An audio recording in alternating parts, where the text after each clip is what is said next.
Alors, merci Olivier et Michael pour ce temps de louange.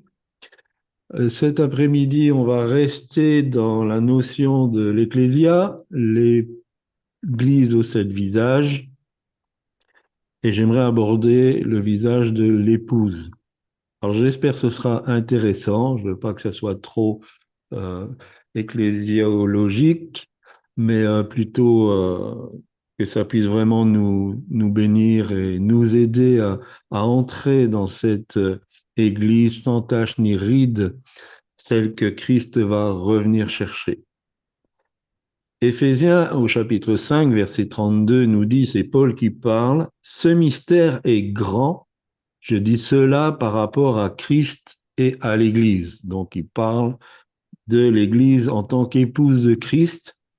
Et si pour Paul c'était un grand mystère, n'attendez pas de moi que je vais vous donner des informations qui sont complètement cachées à tout le monde, mais néanmoins on peut comprendre certaines choses par rapport à la parole de Dieu. Et d'abord, j'aimerais qu'on aille dans Apocalypse au chapitre 21. J'ai pris du verset 9 au verset 27. On ne va pas tout lire. Et j'aimerais en tirer quelques versets. Le verset 9, puis un des sept anges qui tenait les sept coupes remplies des sept derniers fléaux vint, et il m'adressa la parole en disant, viens, je te montrerai l'épouse, la femme de l'agneau. Donc, Jean, dans ses visions qu'il a reçues après les a mis par écrit dans son livre L'Apocalypse, euh, a vu l'image de l'épouse. Alors, cette image de l'Église, elle est future pour nous. Même si dans l'éternité de Dieu, c'est déjà une réalité, pour nous, elle est future. Donc, nous sommes en chemin, en tant qu'Église, vers cette épouse. Au verset 10, on peut lire, il me montra la ville sainte, Jérusalem, qui descendait du ciel d'auprès de Dieu, ayant la gloire de Dieu. Alors c'est surprenant parce qu'on parle d'une épouse et puis là, on parle de la ville de Jérusalem. Alors finalement, où est l'épouse, où est l'église dans cette histoire de Jérusalem que Jean est en train de voir? Et nous lisons au verset 11, son éclat était semblable à celui d'une pierre très précieuse, d'une pierre de jaspe transparente comme du cristal. Et quand j'ai lu ce verset, j'ai pas pu m'empêcher de penser à un verset qu'on retrouve dans Ésaïe, et vous devez le connaître. C'est au chapitre 54, les versets 11 à 13. Malheureuse, battue de la tempête, que nul ne console. Voici, je garnirai tes pierres d'antimoine, et je te donnerai des fondements de saphir. Je ferai tes créneaux de rubis, tes portes d'escarboucle, et ici, la relation avec le texte précédent, et toute ton enceinte de pierres précieuses. D'où cet éclat très particulier de ce qu'on appelle la Nouvelle Jérusalem. Pardon. Et grande sera la postérité de tes fils. Si on retourne dans Apocalypse au verset 12, donc chapitre 21 toujours, elle avait 12 portes, et sur les portes, 12 anges, et des noms écrits, ceux des 12 tribus des fils d'Israël. Alors, on repart dans Israël, on repart vers les fils d'Israël. Qu'est-ce que ça a à voir avec nous? Donc finalement, Jésus, il va épouser qui? Jérusalem et Israël ou bien l'Église? Eh bien, au verset 14, nous lisons, la muraille de la ville avait 12 fondements et sur eux les 12 noms des 12 apôtres de l'agneau. Les 12 apôtres de l'agneau, ce sont ceux qui ont suivi Jésus dans son humanité dès le départ de son ministère. Et nous savons que Judas lui a été remplacé à cause qu'il ait flanché. Donc la base de la ville, c'est 12 fondements et ce sont les apôtres de l'agneau. Alors on retrouve l'Israël et on retrouve l'Église.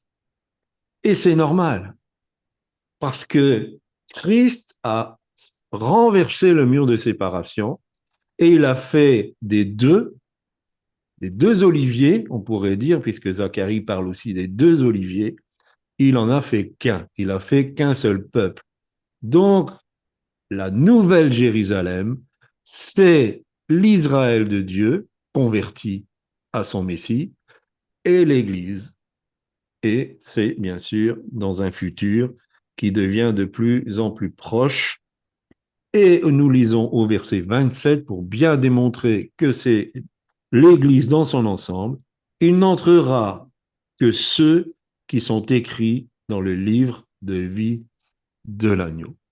Donc tous les membres de cette nouvelle Jérusalem sont des personnes qui se sont converties et qui ont leur nom écrit dans le livre de vie de l'agneau. Donc l'épouse vue dans Apocalypse, c'est cette finalité de l'Église et de l'Israël de Dieu en un seul peuple. Alors, Jérusalem a toujours été le projet comme épouse de Dieu. Si nous lisons Ézéchiel au chapitre 26, verset 8, il écrit ceci. De nouveau, je suis passé près de toi et j'ai vu que tu avais atteint l'âge de l'amour. Alors j'ai étendu mon manteau sur toi pour recouvrir ta nudité. Je me suis engagé envers toi par serment. J'ai conclu une alliance avec toi. C'est ainsi que tu fus à moi, je l'affirme, moi le Seigneur Dieu. Dans Ézéchiel 26, Jérusalem est comparée à une femme et au début à une jeune femme. Et en fait, ce texte explique que Jérusalem a été rejetée dès sa naissance. Et Dieu est passé par là, c'est ce que le texte dit, il l'a vue baignant dans son sang et il l'a pris sous son aile. Il l'a lavée, c'est ce que Christ a fait avec son Église, il l'a parfumée d'huile, et donc on sait que l'huile, c'est une image du Saint-Esprit, et il l'a parée, ça veut dire qu'il l'a revêtue de gloire. Et donc, dans le texte d'Ézéchiel, on voit qu'il lui a donné des bijoux, qu'il lui a donné des beaux vêtements. Donc, l'épouse a été parée.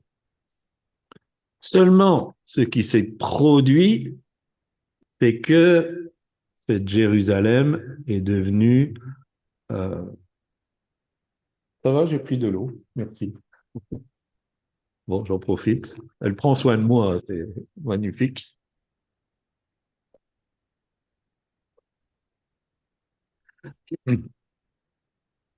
Donc, j'en revenais, le drame, c'est que Jérusalem est devenu infidèle à Dieu. Et donc, si vous lisez un peu les prophètes, vous verrez que l'histoire d'Osée, c'est un peu tout cette image de la Jérusalem qui est devenue une prostituée. Et nous lisons au verset 2 du livre d'Osée au chapitre 1er, l'Éternel dit à Osée, va, prends une femme prostituée et des enfants de prostitution, car le pays se prostitue, il abandonne l'Éternel. Entre parenthèses, en attendant que sorte définitivement le livre de ma chérie, hein, donc Voyage au cœur du prophétique, si vous lisez les prophètes, quelquefois ils avaient des drôles de missions. Et donc Osée ne pouvait même pas choisir qui il voulait comme épouse, il devait épouser une femme prostituée. Et donc la conduite de Jérusalem est devenue infâme. Et si on lit Apocalypse 2, rappelez-vous, il y a 2, 3 semaines, j'ai parlé des 7 églises de l'Apocalypse et un peu les différentes images. Et donc pour l'épouse, c'était la première église, l'église d'Éphèse. Et dans Apocalypse 2, 4, là où on parle d'Éphèse, il est dit, ce que j'ai contre toi, c'est que tu as abandonné ton premier amour. Et le terme ici, car le pays se prostitue, il abandonne l'Éternel, c'est exactement le même terme. L'église d'Éphèse avait abandonné l'Éternel dans son amour. Pourtant, l'église d'Éphèse, si on enlève phrase, on dit ça, c'était une église comme ça. Ils faisaient des œuvres, ils avaient remarqué les faux ouvriers, ils étaient vraiment au travail, ils faisaient beaucoup de choses, mais l'essentiel avait été perdu. Et de la même manière, Jérusalem avait abandonné son amour pour l'Éternel.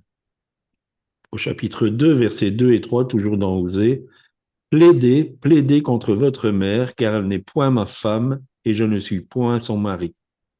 Qu'elle ôte de sa face ses prostitutions et de son sein ses adultères, sinon je la dépouille à nu, je la mets comme au jour de sa naissance.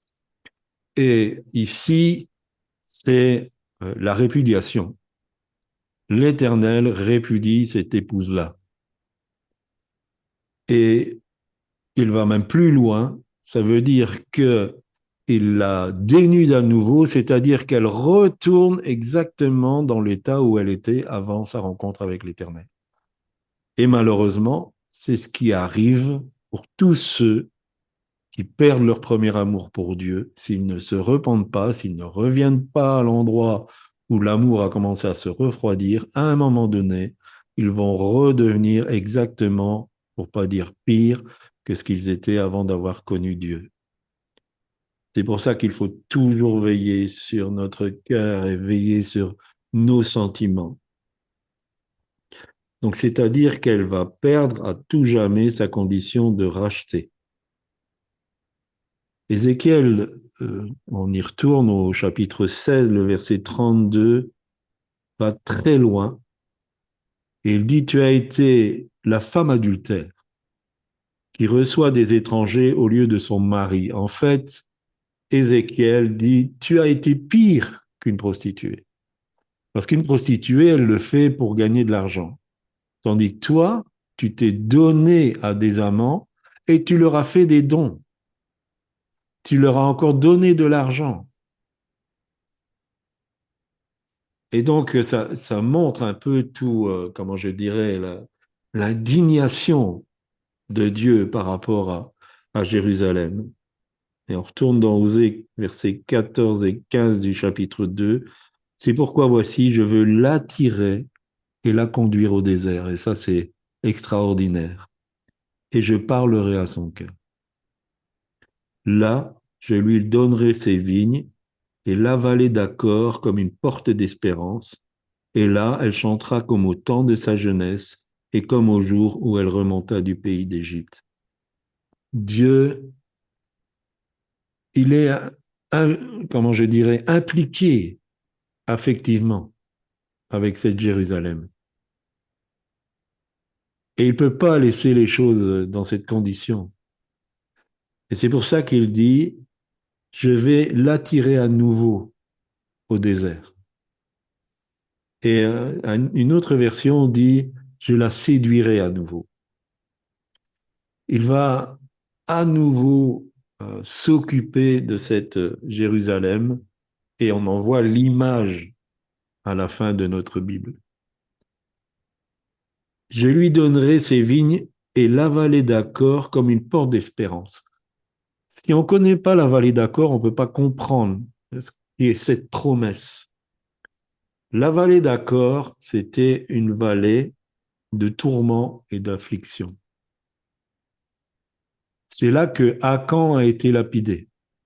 Vous savez, Akan, c'est celui qui, à la prise de Jéricho, a été séduit par de l'or et un manteau de Bisus, et puis il les a enterrés dans la tente, et il a été lapidé, lui et toute sa famille, c'était très sérieux à l'époque, dans la vallée d'Achor. Il y a deux pas pour penser que cette vallée d'Achor, c'est la vallée d'Ézéchiel, parce que c'est une vallée d'affliction et de tourment. Mais elle va devenir, cette vallée, une porte d'espérance. C'est-à-dire que Dieu va faire quelque chose de tout à fait différent, de quelque chose qui était une souffrance, un tourment. Il va en faire quelque chose qui est de l'espoir. Et j'aimerais faire une parenthèse. Si vous êtes des personnes qui avaient été rejetées d'une manière ou d'une autre, ou si vous connaissez des personnes qui ont été rejetées d'une manière ou d'une autre, il faut savoir que Dieu peut vraiment comprendre. Parce qu'il a été un mari trompé, il a été un ami qu'on trahit, il a été un père qui est rejeté par son fils, et il peut nous comprendre. Il peut comprendre quand nous sommes rejetés de cette manière. Et si nous venons à lui, il va parler à notre cœur. Et même si nous sommes dans un désert, il va parler à notre cœur.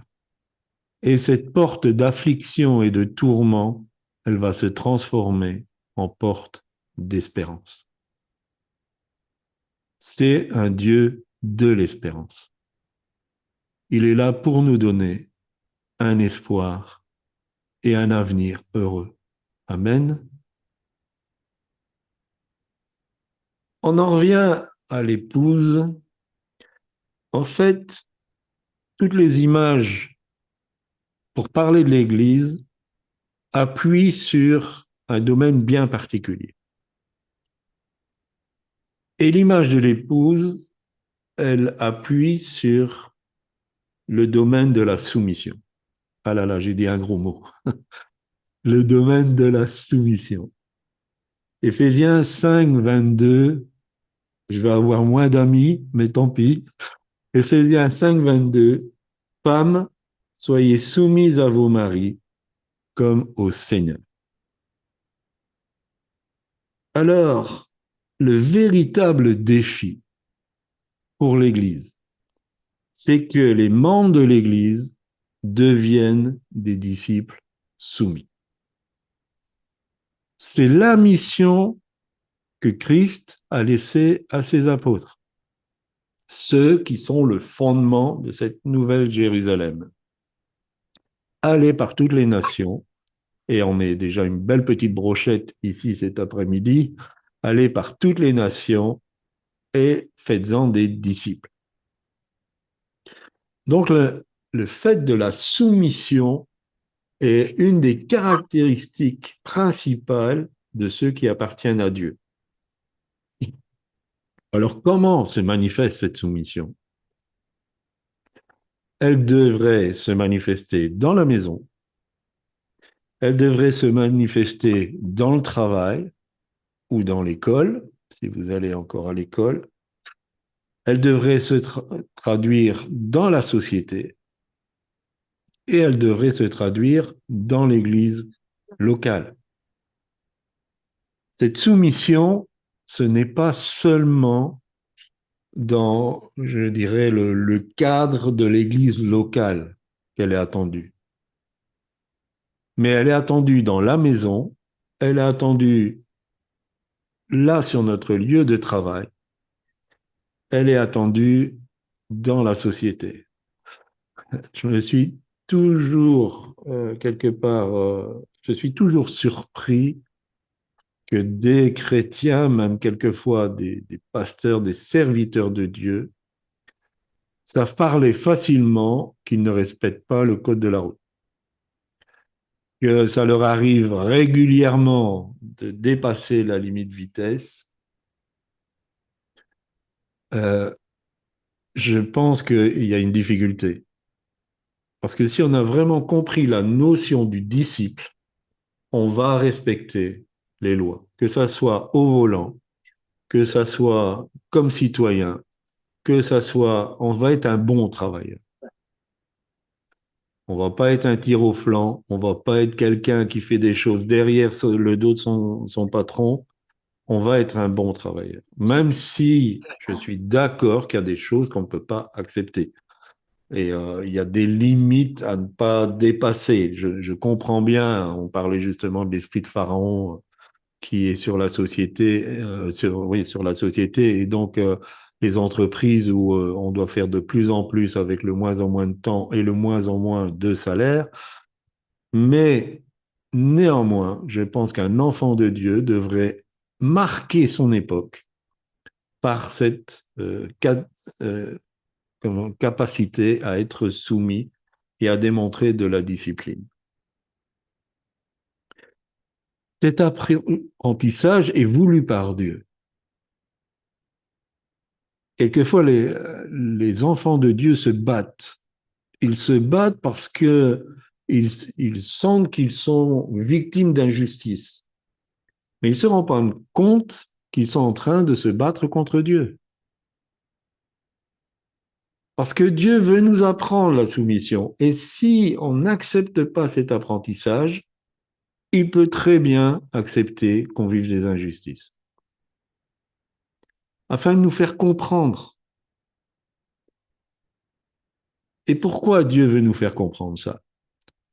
La rébellion est la plus grosse racine de la vie académique. Adamique, pardon. La rébellion est la plus grosse racine de la vie adamique. Et il faut l'éradiquer de notre vie. Ce qui a fait chuter Satan, qui était Lucifer à l'époque, ça a été la rébellion. C'est le premier péché dans l'univers. C'est parce qu'il s'est révolté contre Dieu. Pourquoi Adam et Ève ont été chassés du jardin? Parce qu'ils se sont rébellés contre Dieu. Et donc cette racine de rébellion, elle se manifeste contre Dieu. Et Dieu veut qu'on en soit guéri. Et pour cela, nous avons besoin d'apprendre à nous discipliner, à être soumis.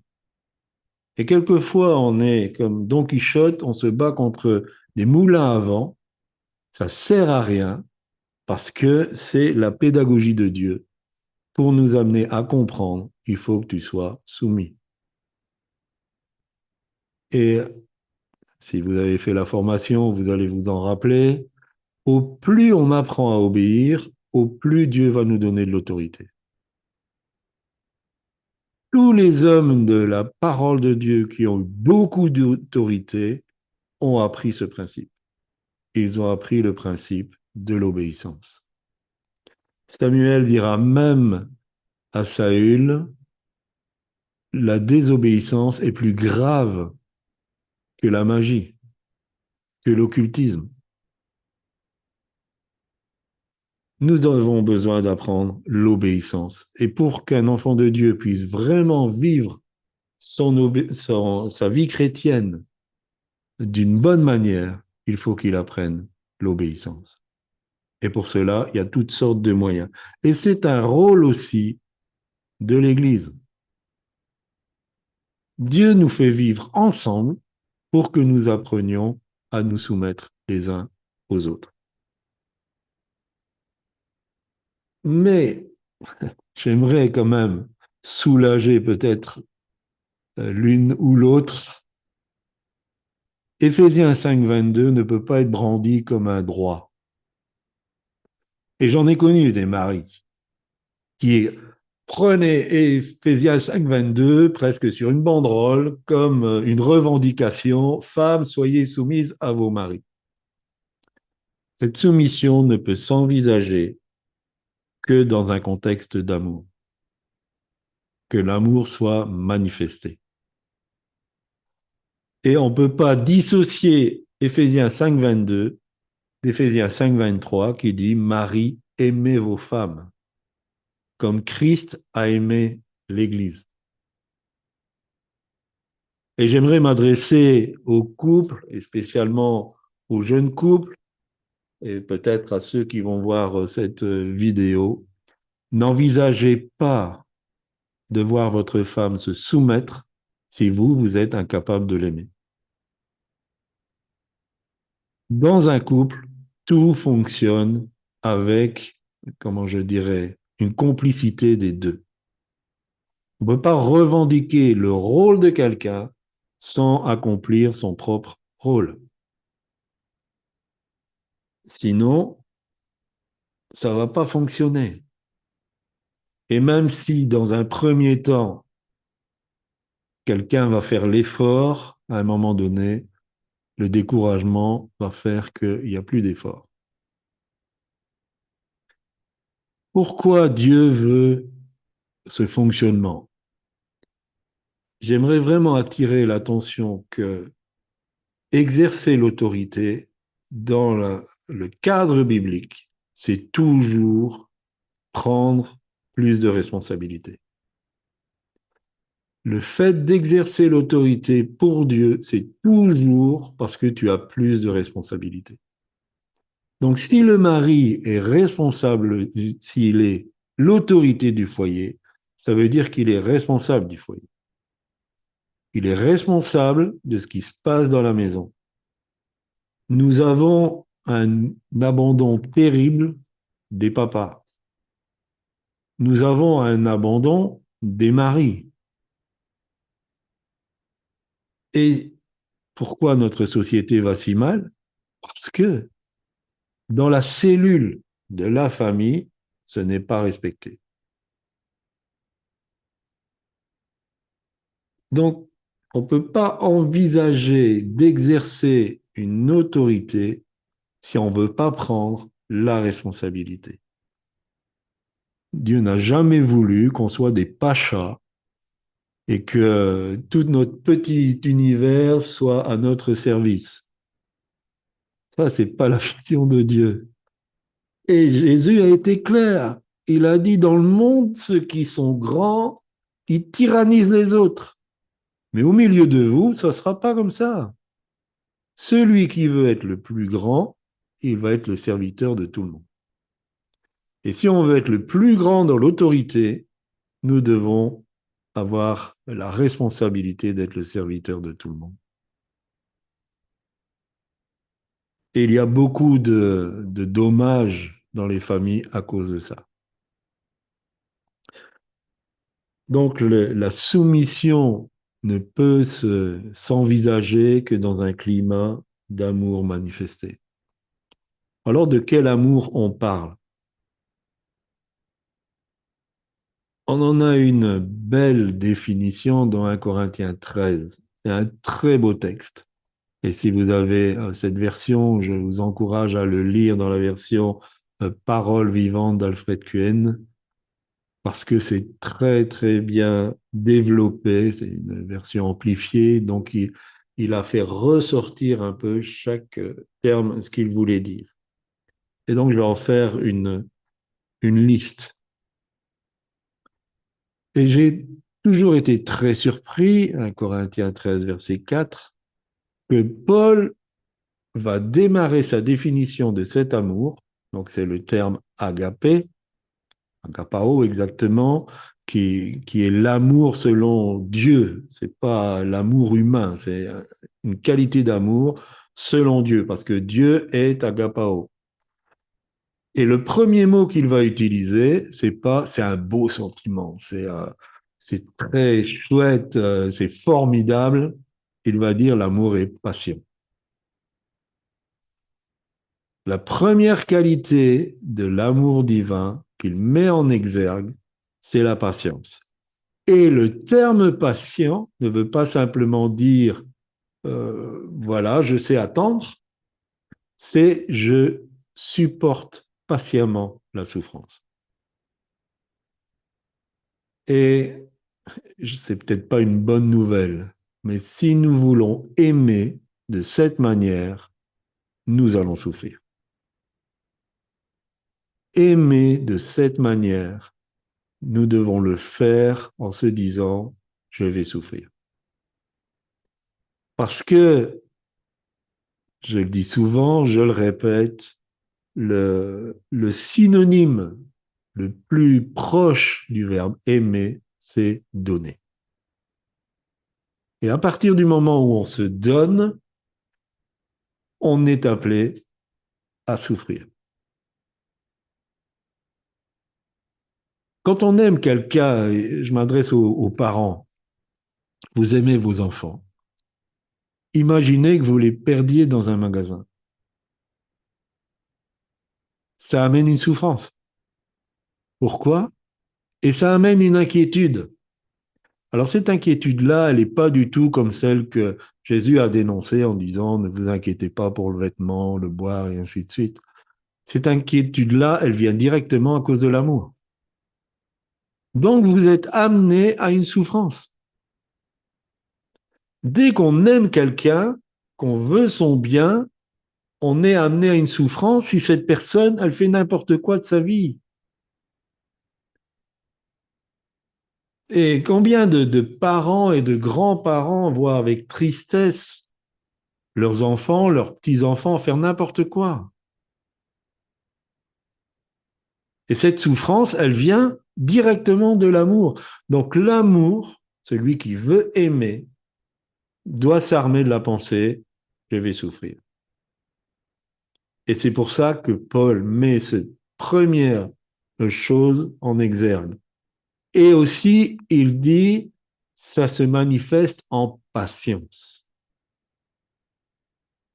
Quelquefois, Pasteur Corinne et moi, on est surpris parce que certains chrétiens sont imbuvables pour leur famille qui n'est pas convertie. Ils sont imbuvables. Tous les jours, ils les harcèlent avec l'évangile. Ça sert strictement à rien, si ce n'est à les dégoûter. J'aime l'image. Jésus a dit, vous êtes le sel de la terre. Prenez un plat, mettez-y toute la salière. C'est immangeable. Eh bien, ces frères et sœurs sont devenus immangeables. Si vous avez dans votre famille des personnes qui ne sont pas converties, patientez.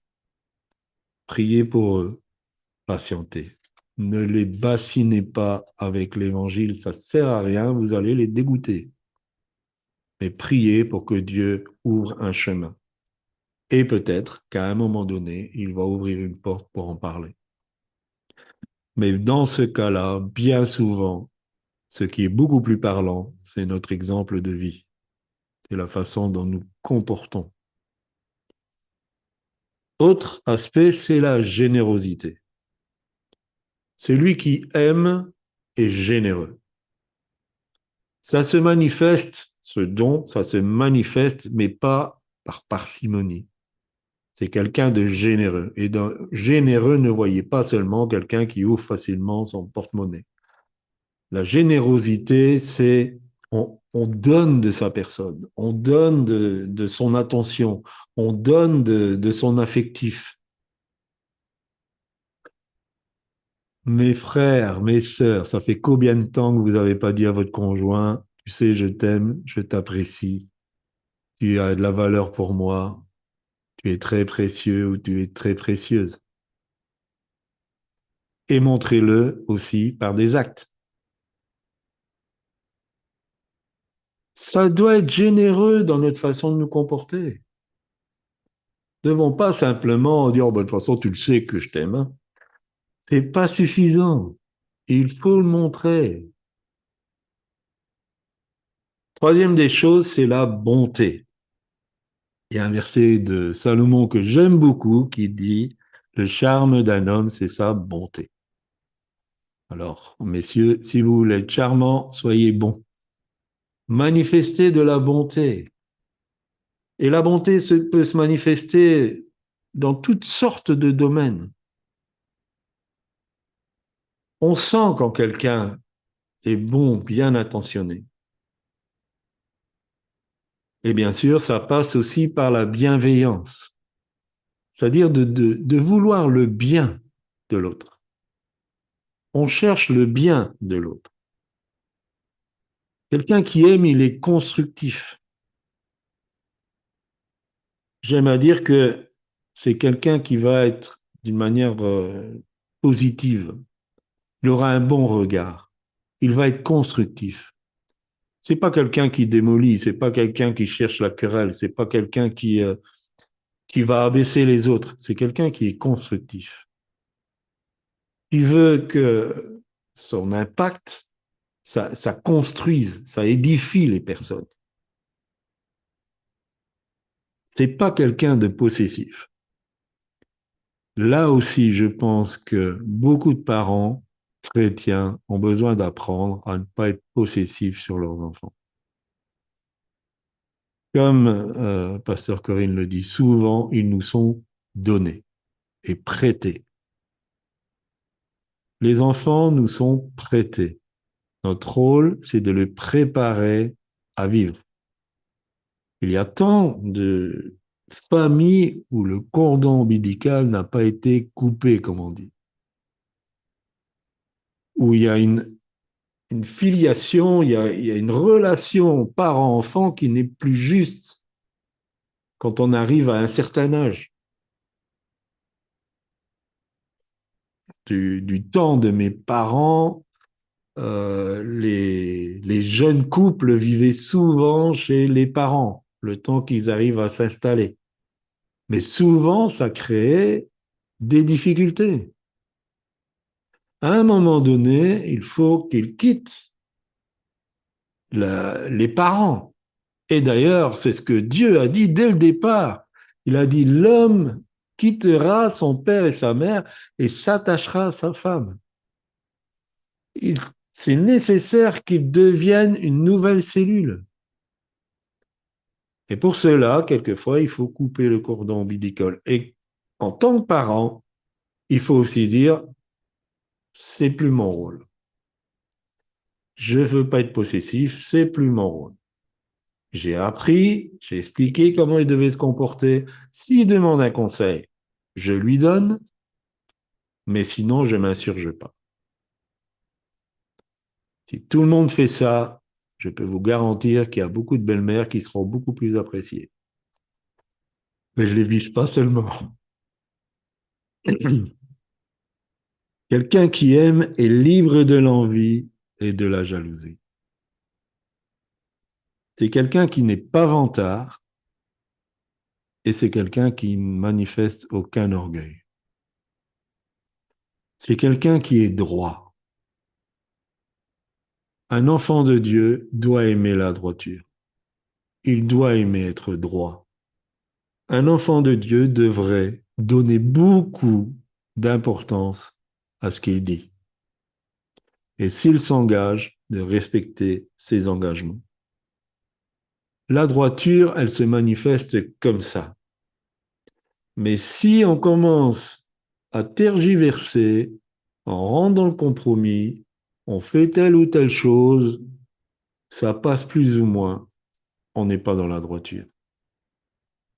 Je dis souvent, si je décide quelque chose qui va m'amener après à devoir mentir, je ne suis plus dans la droiture. Je ne suis plus dans la droiture. Quelqu'un qui aime a du tact. J'aime beaucoup le fait de l'empathie. L'empathie, c'est pas seulement de la sympathie. L'empathie, c'est chercher à comprendre comment l'autre ressent les choses. On connaît vraiment quelqu'un pas à cause de ses réactions, mais pourquoi il réagit de cette manière. Si on veut connaître quelqu'un, il faut non seulement savoir ses réactions, mais pourquoi il réagit de cette manière. Et donc, il faut avoir du tact. Parce que les personnes avec qui que nous côtoyons ont tous un vécu. Ils ont tous un passif. Et en fonction de ce vécu, ce passif, si nous ne faisons pas attention, on peut devenir, ce qu'on dit souvent, un éléphant dans un magasin de porcelaine. Et on peut faire du dégât, même si ce n'est pas notre intention. Donc, il faut chercher à avoir du tact. Et c'est important. Dans tout vécu ensemble, il faut du tact. Quelqu'un qui aime n'est pas superficiel. C'est quelqu'un qui est profond. Et j'en reviens, quand il dit quelque chose, c'est pas des paroles en l'air. C'est profond, c'est réfléchi. Quelqu'un qui aime n'est pas colérique, ni aigri. Je le disais souvent, en fait, l'épreuve, elle provoque deux réactions. Soit les personnes deviennent meilleures, plus compréhensibles, pardon, plus ouvertes, moins légalistes, ou elles deviennent aigries. Elles deviennent rancunières, elles deviennent plaintives, elles se victimisent. L'épreuve peut avoir ces deux réactions diverses. C'est un bon test quelque part, l'épreuve, parce que ça fait remonter ce que nous avons au plus profond de nous-mêmes. Quelquefois même des choses dont nous ne sommes pas conscients. Mais si on est dans l'amour de Dieu, si on veut manifester l'amour de Dieu, on ne peut pas être aigri et on ne peut pas être colérique. C'est pas compatible. Et bien sûr, on n'est pas susceptible. On ne médite pas le mal. On n'est pas soupçonneux, pas rancunier. La rancune et l'amour de Dieu, c'est incompatible. Voilà pourquoi, et peut-être qu'un jour, Pasteur Corinne enseignera sur le pardon. Voilà pourquoi il faut régulièrement y revenir. Parce que vivre avec Dieu et vivre dans la rancune, c'est incompatible. C'est, je pense qu'on ne se rend pas toujours compte de ce que Jésus a dit. Si vous pardonnez pas aux autres, vous ne serez pas pardonné. Si on n'est plus au bénéfice du pardon de Dieu, comment on va s'en sortir? Alors je sais, c'est pas facile, c'est pas, comment je dirais, agréable quelquefois, mais c'est indispensable. Parce que alimenter une rancune et l'amour de Dieu, c'est incompatible. C'est l'un ou c'est l'autre. Il n'y a pas la place pour les deux dans notre cœur. Et il y a une mouche qui s'amuse sur ma caméra. Celui qui aime déteste l'injustice. Si vous devez faire preuve d'indignation, je ne parle pas de colère, mais d'indignation, soyez indigné devant l'injustice. Soyez celui qui parle pour le muet. Prenez la défense des petits. On ne peut pas tout accepter. Il y a des choses qui sont, dans notre siècle, inacceptables.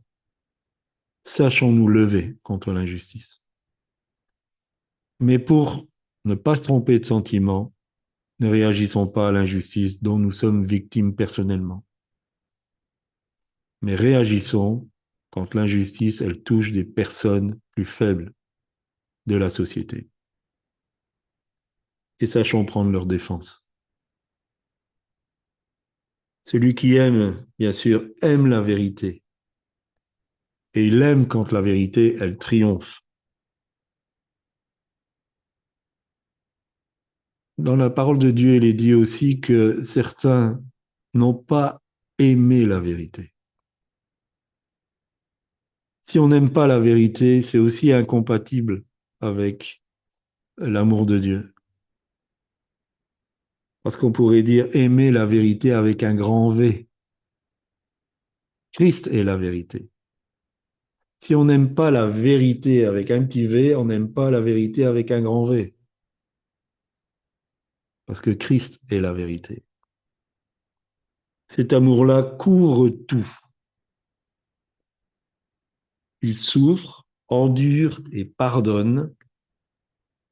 Il a confiance et attend le meilleur de l'autre.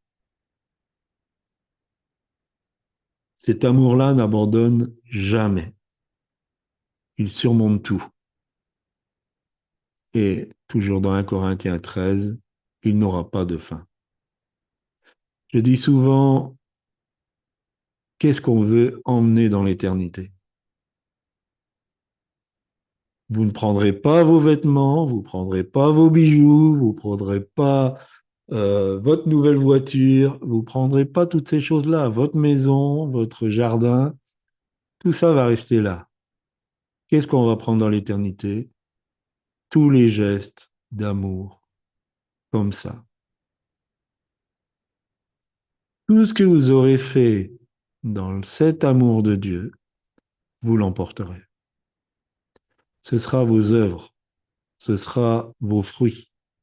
Ça va passer au travers du feu et ça va résister au feu parce que ça vaut de l'or. C'est des pierres précieuses. Donc celui qui aime est toujours utile, toujours, toujours utile. Et ce qu'il fait, ça a une valeur éternelle. Voilà, je ne vais pas aller plus loin cet après-midi. Voilà l'épouse qui doit manifester l'amour de Dieu, qui doit être au bénéfice de cet amour et qui doit répondre à cet amour par la soumission. J'espère que c'était intéressant. Si vous avez des questions, on se donne 5 minutes pour y répondre et après je vais rejoindre ma petite chérie.